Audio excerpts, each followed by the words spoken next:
I get the privilege today of introducing Kirk for those that haven't met Kirk yet. This is something we've been excited about all day today, and I know a lot of you have had a chance to talk with Kirk a little bit beforehand, and you'll get a few minutes afterwards too. For those of you that don't know, I think you all do know that Kirk is now an NFL quarterback with the Washington Redskins, and I'm looking at Kirk, and I'm looking at some of these other, like Brady and Breeze and some of the others. And, I look at the leadership and I'm going, man, I think this is the guy. This is going to be another one of those. First of all, we got to get to the starting position. But, that's right. That's right. It's exciting. Yeah. And for those of you that don't know, Kirk actually holds 7 of the all-time MSU quarterback records, including probably the one I'm most proud of, and that's the 4-0 record against our in-state rival. There's a couple of people that aren't clapping right now. That's okay. Lustry and where's Dan Frank. So Kirk's going to talk just a little bit about leadership today, and I can't think of anybody better to talk about leadership here at OST and Kirk doesn't know a lot about us, but he asked me to tell him a little bit about OST today, and I kind of didn't tell him anything other than we're a technology company, but.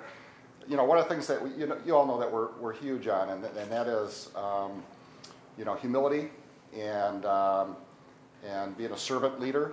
And as a matter of fact, that was our theme for all of last year. And I can't think of a better servant leader than Kirk. So Kirk's going to talk to us for just a few minutes about leadership, maybe 5-10 minutes. He'll be speaking again tonight at the Spartan Winter Tailgate. But 5-10 minutes afterwards, yeah. I think Kirk would be willing to chat with you. Maybe sign a few things if you want, or chat with you one-on-one before he has to leave here. So, yeah. Kirk, thank you so much for coming in. Yeah, my pleasure, Dan. Thank you. I feel so privileged to have you here. Thank you. Thank you. I won't be long-winded, and when I'm done, I'd love to answer any questions. It's probably easier for me to just answer people's questions. So if while I'm talking, you feel free to just tune me out and think of questions. That would be awesome. So and I don't want to get redundant for what I'm going to talk about tonight, but when I was mentioned to me to come here and just talk a little bit on leadership, at the age of 24, it's not that I'm a leadership expert or anything, but my dad did tell me that being on the Michigan State football team, what he could witness, he said, Kirk, you're in a leadership laboratory, and the experiences you have there as the quarterback for that team, from demographically who you're relating to the amount of people you have a chance to impact, to the ways you can observe a coaching staff and how they lead. You're really in a leadership laboratory. And he said more than a kinesiology degree, you're getting a degree in leadership, because you're going to walk out of there having gained life experiences that are so valuable to you in whatever you end up doing outside of football someday. You'll fall back on what you witnessed, good or bad, happening at Michigan State, especially within the football program, and you'll draw on that going forward. And he said, really, that experience that you had there is much more valuable than the piece of paper or the degree that you get in whatever you choose to study. So I've already seen the fruit of that going forward. But for me, it sounds like when I asked a little bit about OST and their philosophy on leadership, and he just alluded to it, the humility, the servant leadership. I'm not going to say anything you haven't heard before or anything that you don't already hold to be a major pillar of leadership. But for me, I feel like leadership in one word is influence. And the ability to have influence on somebody, you are their leader. And there can be good and bad leaders within someone who's leading. So I'll explain that. A drug dealer, if he's leading people and having influence on them in terms of their behaviors, he is a leader. He may not be leading them in the right path. He may not be a good leader, but he's a leader, and he's exercising leadership. So if you have influence on somebody, good or bad, you are a leader. And I think you have to understand that and realize that if you're influencing someone, you're a leader. Now, the trick is to have positive influence, because it's a lot easier to pull someone down the wrong way than to pull them the right way. And that was the challenge at Michigan State, was how do you lead and pull them to the things maybe the guys don't want to come to? How do you get them there? How do you get them to buy in? How do you get them to learn? And I think that's where it goes to the servant leadership. For example, I get to Michigan State. I'm a freshman. I'm skinny. I'm not a big recruit. So there's nothing about me on the outside that people are saying, let's follow this guy. I remember showing up. Mark Dell was a wide receiver, was a 4-star recruit from Farmington Hills Harrison, had just played in the state championship game, was the big recruit for the team. We knew he was going to play as a freshman. And so my thought was, how am I ever going to get Mark Dell, this star player, we're the same age, coming in the same year, I'm redshirting, I'm on the scout team, how am I ever going to get Mark Dell to follow me? Because when I step into the huddle as a quarterback, really I'm kind of looking to Mark Dell as, well, Mark, you're the stud, you're the guy, I'm just, a nobody. And I said, how am I ever going to get this to happen? Well, it didn't happen overnight. And for a while, I don't think Mark Dell knew my name.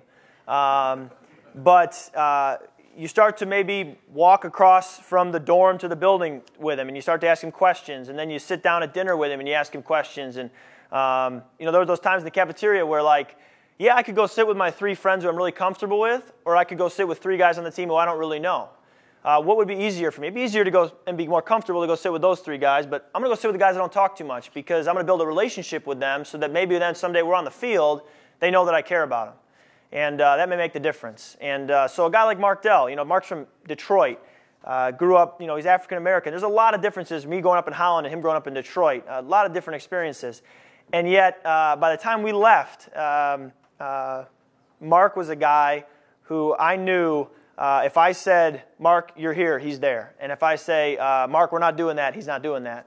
Now, he made his mistakes along the way, but I guess what I'm saying is it took time. It didn't happen overnight. It was consistently over and over and over building a relationship with Mark, even when maybe he wasn't that interested in me, to show to him, I care about you. It's not about me using you to get to where I want to go. It's about me partnering with you to get to where we want to go.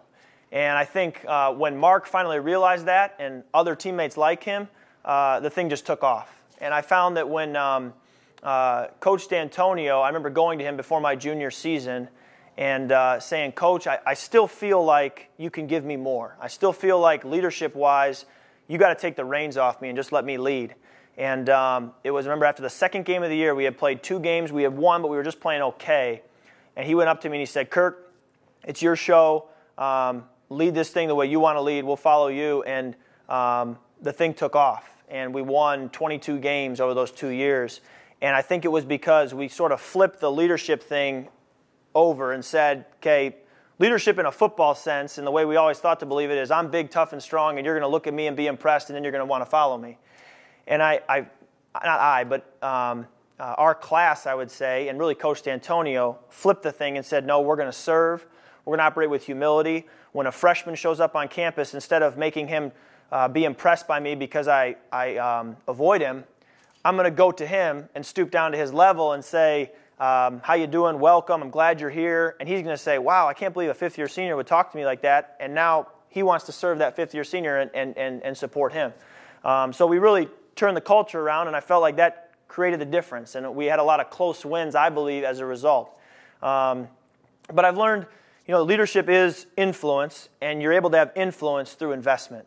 And so when you invest in somebody over time, you start to gain influence over that person. And the more you choose to invest in them, the more influence you can have, although it takes a lot of energy, and it's not easy to invest in people, especially when they're difficult to invest into. But that's the way I found at Michigan State. Made the most sense over time to be able to have an impact on that program and on that team. I also learned from an individual perspective, looking at myself, Jesus says in the Bible, he says, everyone who is fully trained will be like their teacher. So the way I took that was, if I follow somebody and they're my leader long enough, I'm going to be like them. So the thought process is, go look at them before you start following them and see if you want to be like them.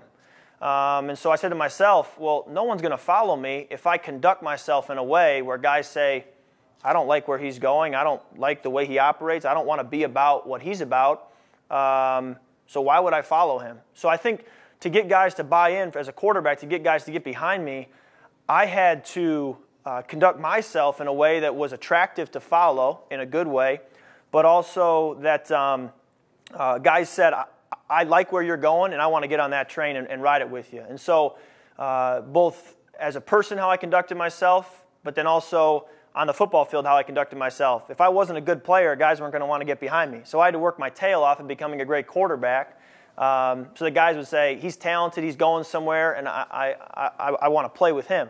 But then also, I couldn't be the guy who was staying out late at night and wasn't getting much sleep and was telling tales of the stuff I was doing the night before in the locker room the next day, because guys are saying, yeah, I mean, that's funny and that's good for you, but if I want to go somewhere, that's not what I'm doing. So I felt like as a leader, I had to check myself and say, am I taking myself and am I conducting myself in a way and taking myself somewhere in a way that other people are attracted to and saying, he's going places, I want to go with him.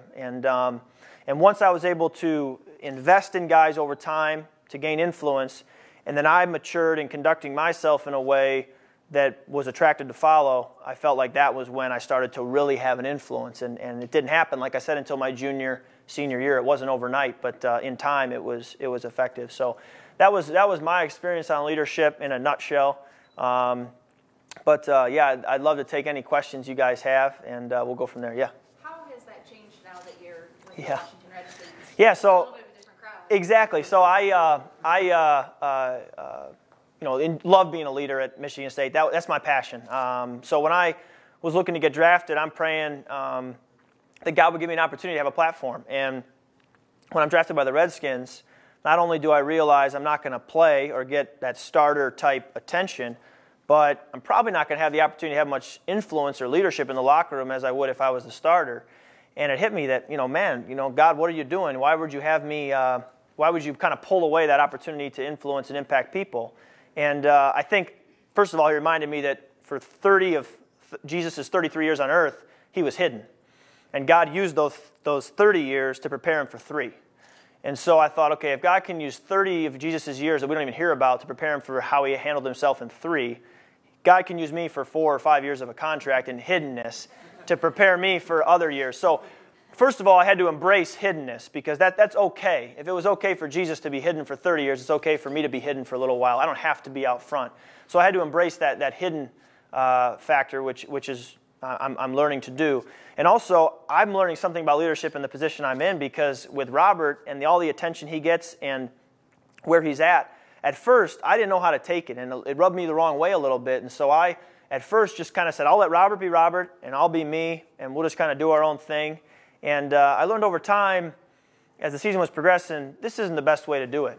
The best way to do it is to compliment Robert, encourage Robert, communicate to him how I'm his biggest fan and I'm in his corner. And that's how I'm going to be able to have influence on Robert, or be able to have an influence on this team. And the second half of the season, I just decided I'm going to compliment the heck out of Robert and tell him how good he's doing every single time he makes a good throw. It's not going to be false, but every time he makes a good throw, I'm going to be the first one to say, Robert, that out route you threw there in that team period was phenomenal. That's big time. That's why you were the number 2 overall pick. You keep doing that, we're going to win a lot of games. Sincere encouragement, I found, in our relationship took off as a result. So it was that, again, servant leadership. Take your pride down. I know, Kirk, you want to be a starter. You'd like to be Robert. You're not right now. Rather than say, I'm going to do my thing and let Robert do his, and never really have any influence or any relationship, lay down your pride, go over to him and swallow your pride, and communicate to him, even if he's not going to give it back to you. If he's not going to be the same way back to you, keep loving on him, keep serving on him, and watch what happens. And I was able to watch what happened over the last 6 weeks of the year, and it was a pretty neat deal to grow in a relationship with him. So to answer your question, yeah, my role has changed, and I think I need to embrace hiddenness a little bit and understand that I'm still developing myself, and when I get thrown into that opportunity to lead at a higher level again, I got to be ready, and I can't fail when that opportunity comes. So I'm developing that right now, and then also that I'm still learning things in the process in dealing with Robert. So, yeah.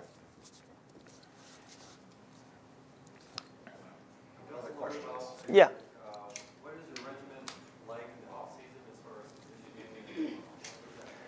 This is my first off-season on my own, because in college, there's no off-season in the sense that everything's scheduled and planned for you. You have a week off after the bowl game at most, and then you're back in classes, and you start with the strength coach with early morning workouts, and everything's planned, and you really don't get any downtime. And even though you're not playing games, you still feel like you're in season, if you will, with all you have going. But now with the NFL season ending, I have till April 15th to do whatever I want. If I want to go to the Bahamas for 3 months, I can go do that. So it does take some discipline into setting up a plan and saying, what am I going to do and how am I going to handle my time? So it's been a balance for me of, this is my first time around trying to learn what works. But for me, I'm actually living in Chicago. I moved in with my grandma, and I'm training with a guy in Chicago who I really like and really think highly of. And just spending time, obviously training, but otherwise getting rest and doing a lot of reading and just developing myself as a person. Obviously, with Robert's injury that he sustained, I have an opportunity, if not during the season, to be a starting quarterback in the offseason in terms of practices and training camp. So I need to be ready. I need to be at a place in terms of energy levels and physically, mentally, spiritually, emotionally. I need to be ready to handle what that would involve. And so I think these 3 months are a time of preparation, not just as an athlete, although I'm doing that, but also time of preparation as a person to be ready to handle that load until Robert's back. Yeah. Aside from a paycheck, what's the most surprising difference between an NFL team and a college team? That's a good question because when people ask me, I say the paycheck. People can think, yeah, athletes probably get some money under the table in college or they probably have all their needs met.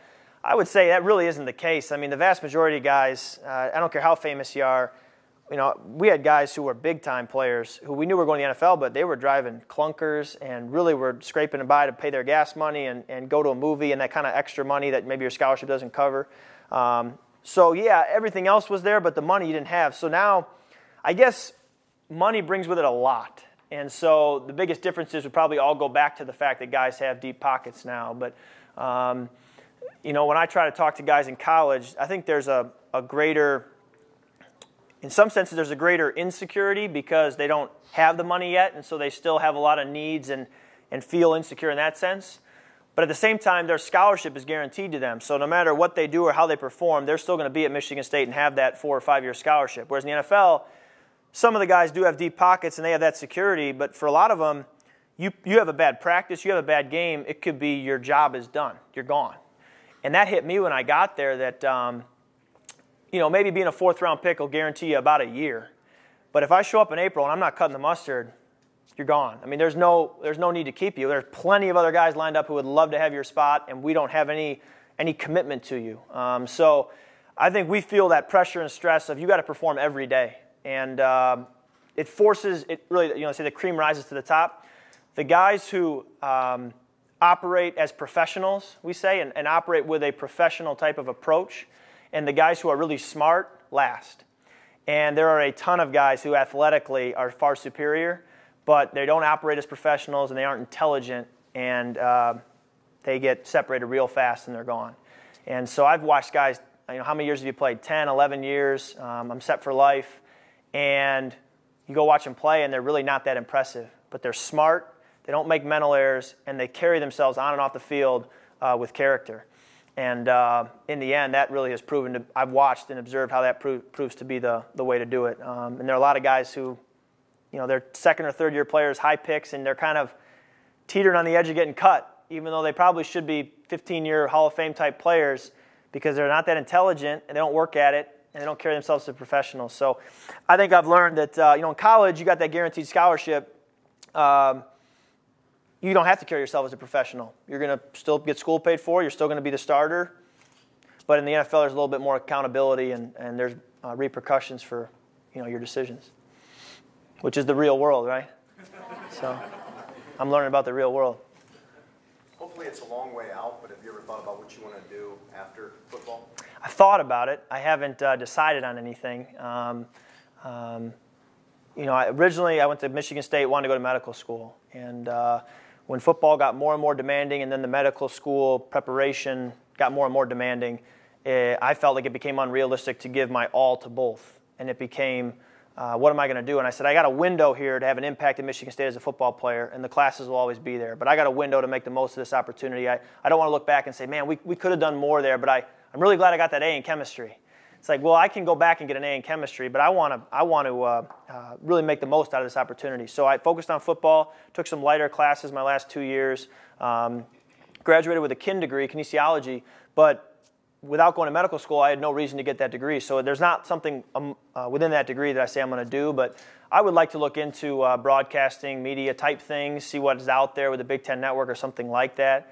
But I think you just got to look at the end of your career and say, what connections have I made? What networks do I have and what makes the most sense at this point and where I'm at. And until I actually get to that point, it's hard to forecast what that'll look like. But that also adds to the pressure and stress of performing every day, because when you don't have a plan B that's really attractive,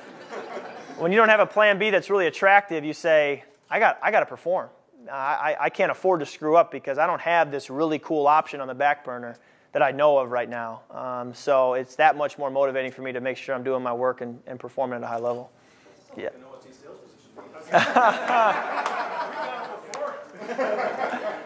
Real world. Yeah.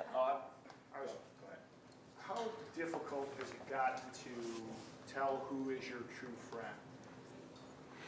Yeah, I think growing up in Holland, I was fortunate enough to be around people who weren't going to take advantage of me. So I have my closest friends are my high school friends. I think you have to be cautious of now at this point in the game, people trying to jump on the bandwagon.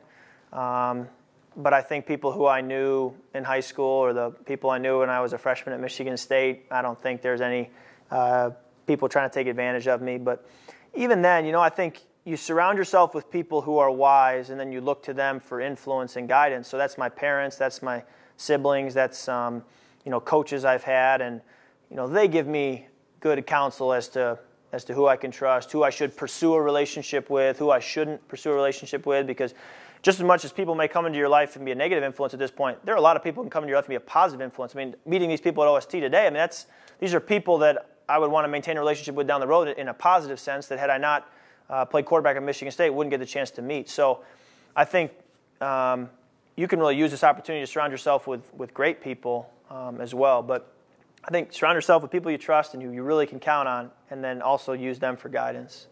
And I'm fortunate that I have parents who I can trust and use for guidance, and I have friends along the same lines.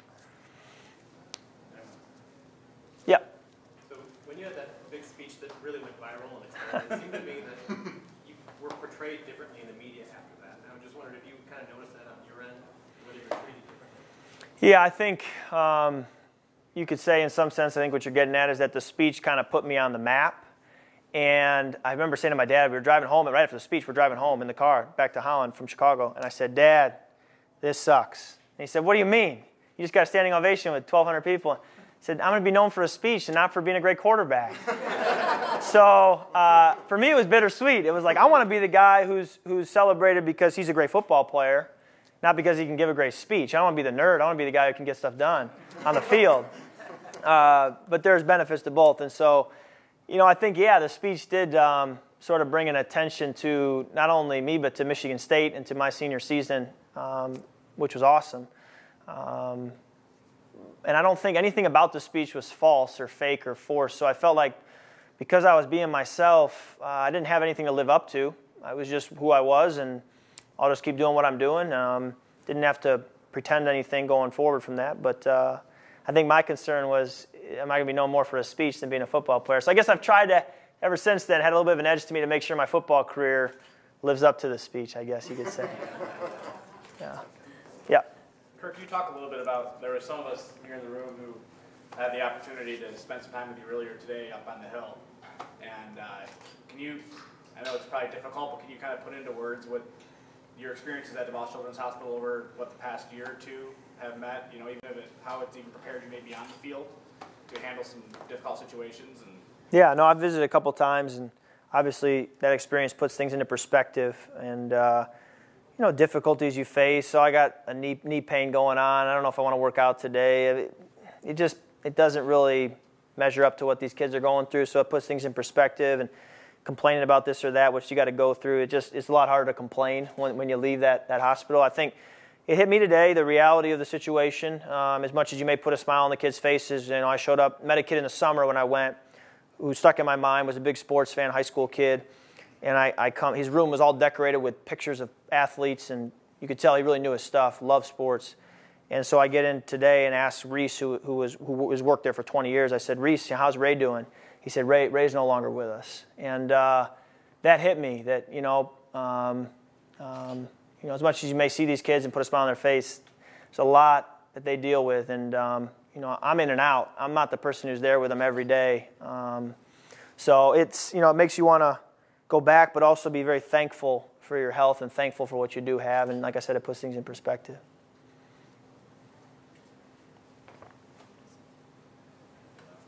That's a hard one to follow. Yeah. We'll let the Michigan guy go. That's a shallow one. One last thing. Is there anybody in the NFL that you're scared of on the defensive side? Yeah, so I like this.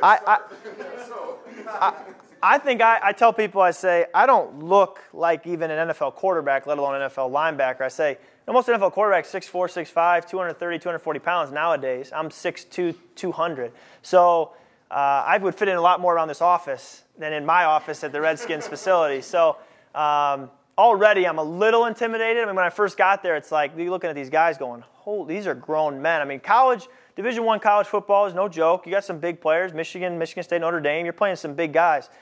But NFL, these guys are grown men, 28, 29-year-old men who hit for their families to feed their families. I mean, this is a different deal. So, I'm thinking, can I do it? I was good in the Big Ten, but this is the NFL. We'll see. And there was some intimidation in practice from like a Brian Arakpo or some of these guys who the guy does the Geico commercial. I don't know if you've seen him, but he literally looks, talks, acts like a caveman. So a little intimidation. But I always said it'd be interesting to play Ray Lewis. I said Ray Lewis was kind of the biggest name in defensive football for all my years growing up. He's on the tail end of his career. I'm just coming in, but it'd be interesting to line up against him because as a quarterback, you look directly across into the eyes of the middle linebacker on just about every play. You identify who that is. You stare him down. He stares you down. So in terms of coming eyeball to eyeball with somebody as a quarterback, that's really the guy you have, and that's what Ray plays as middle linebacker. So Ray just won the Super Bowl the other day, so last game of his career. So we played the Ravens December 9th, and I circled the game. I thought, man, that'd be interesting to play Ray Lewis. And ended up getting into that game, but Ray had torn his tricep a few weeks earlier and was still getting back and wasn't fully healthy. So he was there in street clothes watching the game. So I didn't line up against Ray Lewis, but did play the Ravens. And so I missed him by that much. And actually on a 2-point conversion at the end of the game, ran in and scored. And Ed Reed, probably the next biggest name on that defense, it will be in the Hall of Fame, one of the best ever to play this position. He was the one who met me at the goal line and hit me. And I still got across the goal line, but he hit me. And I remember walking off the field, and in the middle of the game, you're walking the field and going, Ed Reed just hit me. That's pretty cool. I've come a long ways from Holland Christian. So Ray Lewis was kind of the guy, yeah. And that I think we've got to call it quits, I've been told. Thank you so much, Kirk, for coming in. We pleasure. So appreciate it. So. Yeah.